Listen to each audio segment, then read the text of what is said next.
தங்கள் எல்லைகளை விட்டு போகும்படி அவரை வேண்டிக் கொள்ளத் தொடங்கினார்கள்.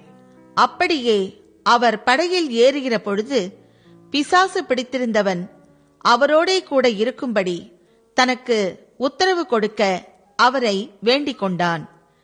இயேசு அவனுக்கு உத்தரவு கொடாமல், நீ உன் இனத்தாரிடத்தில் உன் வீட்டிற்கு போய் கர்த்தர் உனக்கு இறங்கி உனக்கு செய்தவைகளை எல்லாம் அவர்களுக்கு அறிவி என்று சொன்னார். அந்தப்படி அவன் போய் இயேசு தனக்கு செய்தவைகளை எல்லாம் தெக்கப்போலி என்னும் நாட்டில் பிரசித்தம் பண்ண தொடங்கினான். எல்லோரும் ஆச்சரியப்பட்டார்கள்.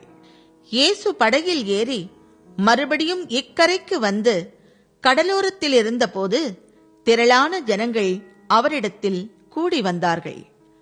அப்பொழுது ஜெப ஆலயத் தலைவரில் ஒருவனாகிய யவீரு என்பவன் வந்து அவரை கண்டவுடனே அவர் பாதத்திலே விழுந்து, என் குமாரத்தி மரண அவஸ்தைப்படுகிறாள், அவள் ஆரோக்கியம் அடையும்படிக்கு நீர் வந்து அவள் மேல் உமது கைகளை வையும், அப்பொழுது பிழைப்பாள் என்று அவரை மிகவும் வேண்டிக் கொண்டான்.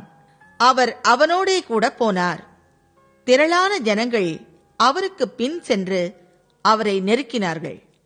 அப்பொழுது 12 வருஷமாய் பெரும்பாடுள்ள ஒரு ஸ்திரீ அநேக வைத்தியர்களால் மிகவும் வருத்தப்பட்டு தனக்கு உண்டானவைகளை எல்லாம் செலவழித்தும் சற்றாகிலும் குணமடையாமல் அதிக வருத்தப்படுகிற பொழுது, வசனம் 27, இயேசுவை குறித்து கேள்விப்பட்டு நான் அவருடைய வஸ்திரங்களையாகிலும் தொட்டால் சொஸ்தமாவேன் என்று சொல்லி, வசனம் 28, ஜன கூட்டத்துக்குள்ளே அவருக்கு பின்னாக வந்து அவருடைய வஸ்திரத்தை தொட்டாள்.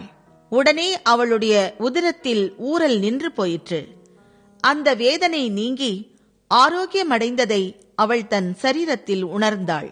உடனே இயேசு தம்மிலிருந்து வல்லமை புறப்பட்டதை தமக்குள் அறிந்து ஜன கூட்டத்துக்குள்ளே திரும்பி, என் வஸ்திரங்களை தொட்டது யார் என்று கேட்டார்.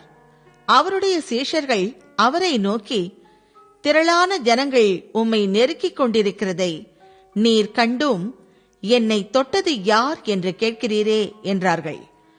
இதை செய்தவளை காணும்படிக்கு அவர் சுற்றிலும் பார்த்தார். தன்னிடத்திலே சம்பவித்ததை அறிந்த அந்த ஸ்திரீயானவள் பயந்து நடுங்கி அவர் முன்பாக வந்து விழுந்து உண்மையை எல்லாம் அவருக்கு சொன்னாள்.